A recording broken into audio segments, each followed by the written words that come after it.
Hi, everybody. My name is Rita Crompton, host of Invent America Radio and known as America's Inventor Lady. And we are getting teed up for ASD Market Week, and we've got our industry expert and favorite trade show working person here to coach you on how to work a trade show. Patty Duffy is absolutely a professional, and we love to have her go with us. Patty, thank you so much for being with us today. Thank you, Rita. It's great to be here. So ASD is our big show. It's our Super Bowl of the year. You go and help our inventors work the show. So what should they expect? What is the best way to work a show? You don't sit at a table and play on your phone.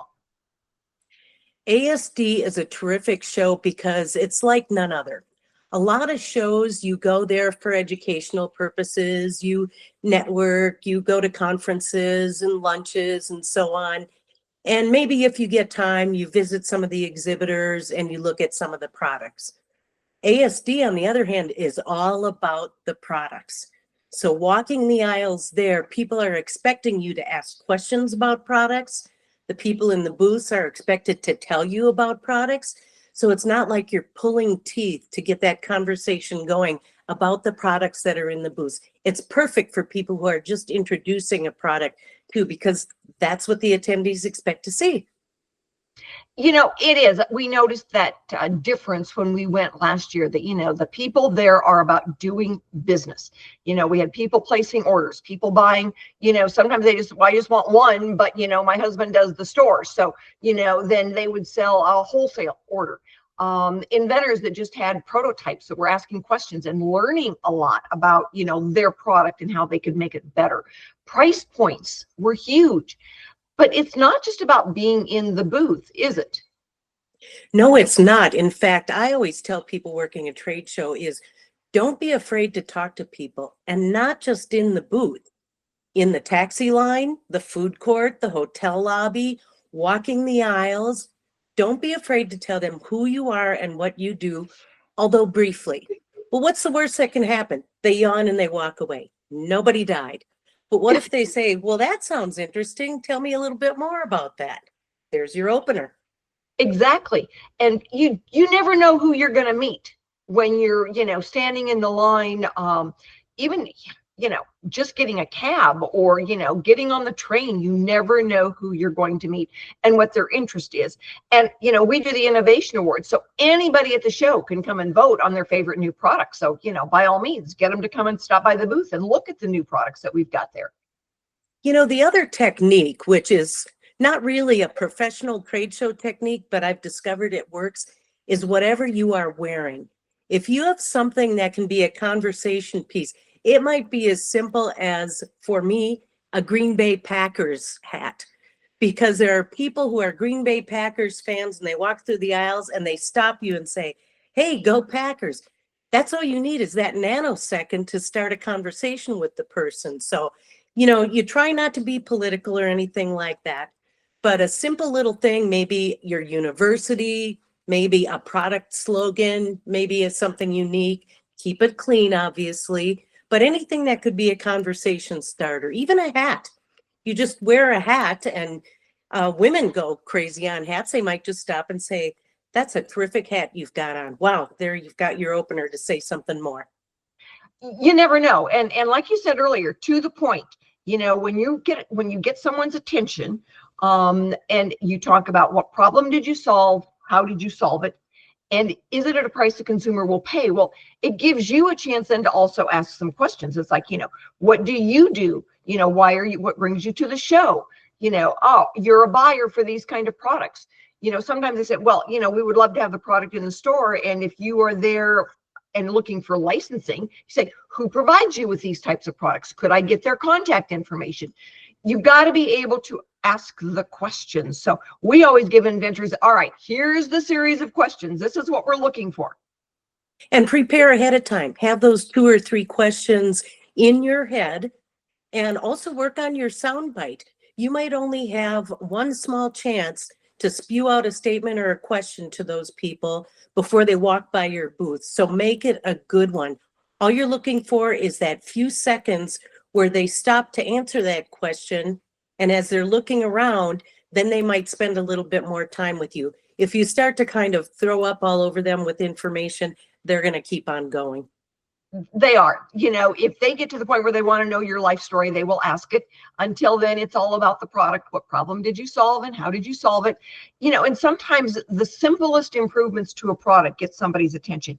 You never know, but like you said, have your sound bites, your bullet points, quick, easy, on the tip of your tongue. Do not hem and haw about stuff, because then they think you don't know what you're talking about.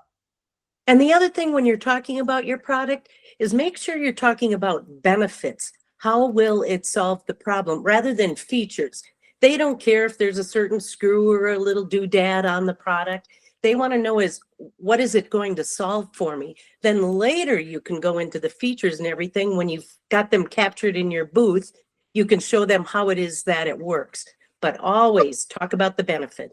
You're right. And I don't think that a lot of inventors understand the difference between those. The door opens top to bottom, left to right, it's got a little gadget here, is not like the problem it solves. So the guy that did the flashlight that wraps around a pole, well, the problem it solves is that now you don't have to hold the flashlight in your mouth to use both hands. Pretty easy to understand once you spit it out there, and no pun intended on that.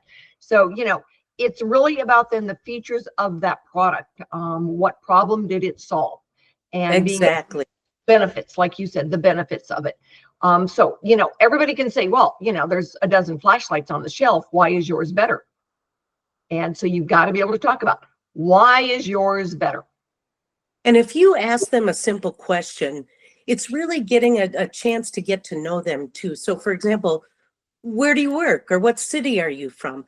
Let's say they say, well, I work in a hotel. What's your biggest challenge in your job? Or what's your biggest challenge in whatever the place is that they work? And that should trigger an idea then, if your product is applicable to where they are working or where they are living, that opens the door to conversation. It does. And the other thing is we've got 40 products in the booth. So when you ask somebody, well, what is your problem with this? Or, what's going on there? And they say, oh, we're here to look for this. And it's like, oh, we've got one of those on the other side of the booth, because the guys on the other side of the booth are doing the same thing for you. Where you say, oh, come and look at this one. And you help make that introduction for someone. That's what it's all about here, is that we go as a team. So everybody's got everybody's back, and, you work with them out on the floor to show them how to go up and talk to somebody in another booth that's got, products where they might find their product being able to be sold there next year. But not everybody is comfortable talking to strangers. That's right. And you hope that they practice it enough that they do get comfortable. That's what I love about your booth, because there are a number of inventors in there. We're all in this together. We all want each other to be successful. And I know you don't have true competitors in your booth working against each other. So if you hear something that comes from a customer that's walking by and you say, oh, I think this product in the back of the booth might be something you'd be interested in, even if it's wrong, bring them into the booth, let the other person decide whether it's the product is applicable or not.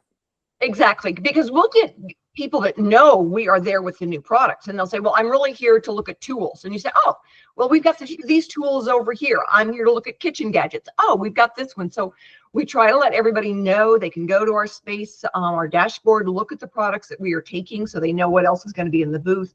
We do a briefing this 2 weeks before with all the inventors who are signed up to go with us, to talk to them about, these things that they need to be aware of. And then there's sometimes I say, stand in front of the bathroom mirror and practice this line over and over again so that you are really good at it and it just flows off your tongue.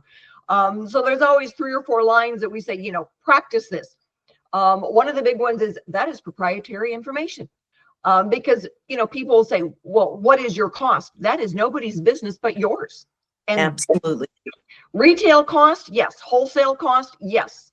Your cost to manufacture, nope. You don't share that with anybody. And until you're getting close to closing the sale, there's a lot of other information you don't need to divulge either, like who is manufacturing it for you, where is it being manufactured, because there are a lot of folks out there who will try to re-engineer a product and try to copy you and do it for less money. So you don't want to let that happen either as an inventor.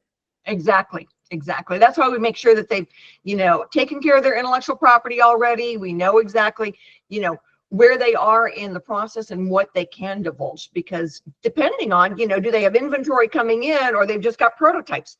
Totally different conversation that the inventors will have then with a potential buyer. And so that is, critical for them.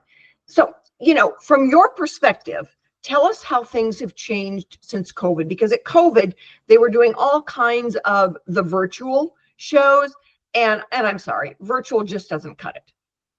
Well, I'll tell you, I work a lot of different conventions in Las Vegas. And for the first, let's say, year and a half after COVID, the crowds were way down, probably half, if not a quarter of what they used to be. And they were experimenting with this hybrid stuff where, you'd pay thousands of dollars to come to a conference, and then you'd be watching a movie. You could do that at home without spending all the money getting there. So it was not really effective. Now, fortunately, in the last year, and this is across industries from high tech all the way to durable goods, all the way to consumer goods, now the crowds are coming back and Las Vegas is thriving. So people are back. This is the place you want to be. And I would say that America's Inventor Lady is the person you want to work with, because you're going to guide these folks right through the entire process, protect their intellectual property, and get their product to market. Well, thank you, Patty. And that is what we try to do, is to make sure that, for an inventor going alone, it's really expensive. And then you truly are alone. You can't walk the floor and work the booth at the same time. We don't have that invention just yet. So, be able to have a team. We've got, the staff there to help them out. We've got the other inventors. So, you need to take a break. Some of our inventors are in their 80s. They can't work 9-hour days standing there. So they need to be able to go and take a break and have some lunch. And we're still there covering for them. And that makes all the difference in the world. And for some, just learning how to do a trade show. What does a good display look like? How can they go and learn? And so those are some of the things that we really help the inventors figure out when they're there. And then by all means, you say, all right, so my next big show is going to be the ABC Kids Expo because they've got a kids product. By all means, you've learned a lot. You know how to, play the game now and get out there. So take somebody with you, hire Patty to work the show with you, and, get it done. But this is a good learning curve for most of the inventors, because they cover everything from toys to tools and, kitchen gadgets and backyard gadgets and sporting goods and auto accessories. And it's a good idea for these inventors to take a little time to just wander around as much of the show as they possibly can without taking time away from their products, because you'll see how people display things. You'll see what signage they use. You'll see what colors they use. Colors are even important to attract attention. If you've got a little product that's sitting in a corner with no signs, people don't know what it is, and you have no information there, no one's going to stop by and take a look at it. You're going to have to be there 100% of the time, explaining and explaining and explaining. Let the tools do some of the work for you. Yep, absolutely.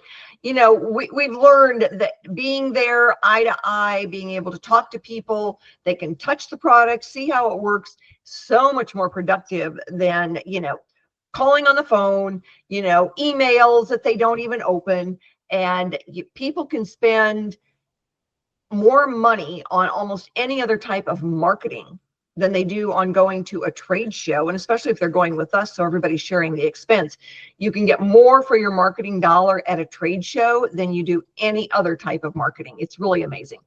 I agree with that. And one other thing that is so critically important, when you go to a show and you get home, do not delay in following up on your leads. That is the absolute worst thing, is if somebody met you at the show and they met hundreds of people at the show, and then they don't hear from you afterwards. They forget who you are, what they saw. So we always like to say in my business is 3 days after the show, that is your prime time. Call, email, make a contact, remind them what it was you talked about, and remind them something about yourself. Even put a photo of yourself on the email. That's also a nice trick, because people say, well, yeah, I remember talking to that very nice person in the Inventor Lady booth. But that is so critical, is the follow-up. It is. And I mean, that's one of the reasons that, we use very distinctive logos and everything on our emails. And so people can say, oh yeah, I remember that booth. And it triggers then, you know, their memory, the conversation, and it's been very helpful. So anyway, we will see you at ASD Market Week. I am looking forward to having you help all of our inventors, and I know that they are glad to have the help. So Patty, thank you so much, and holy cow, we're about 5 weeks out. You bet we are. Looking forward to seeing you then. All righty, you take care now. You too.